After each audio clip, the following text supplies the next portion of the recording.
कुरिन्थियों 12 अध्याय 12 का 7 से 11 तक। किंतु सबको लाभ पहुंचाने के लिए हर एक को आत्मा का प्रकाश दिया जाता है, वरदान दिया जाता है।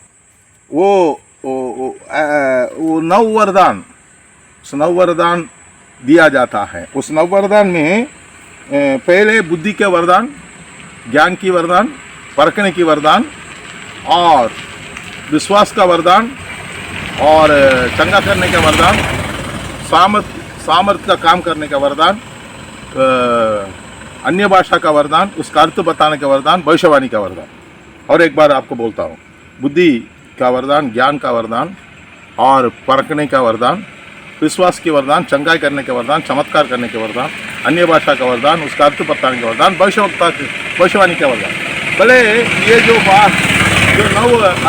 नव वरदान परमेश्वर हमें देता है, मगर 11 में लिखा है परंतु ये सब प्रभावशाली कार्य वो एक आत्मा कराता है और जिसको जो चाहता है, जिसको वो चाहता है वो बांट देता है, वो बांटता है, हमें देता है, वो उनकी मर्जी के अनुसार हमें देता है।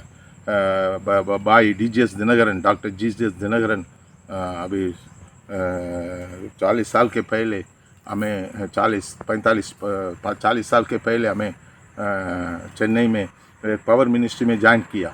वो पावर मिनिस्ट्री में ये हुआ है, पावर मिनिस्ट्री में 9 दिन के लिए 9 वरदान, 9 दिन के लिए 9 वरदान और 10वां दिन में उस 9 वरदान प्राप्त करने का प्रार्थना, एक दिन का एक वरदान, एक दिन का एक वरदान और लास्ट में 10वां दिन उस 9 वरदान के लिए प्रार्थना किया।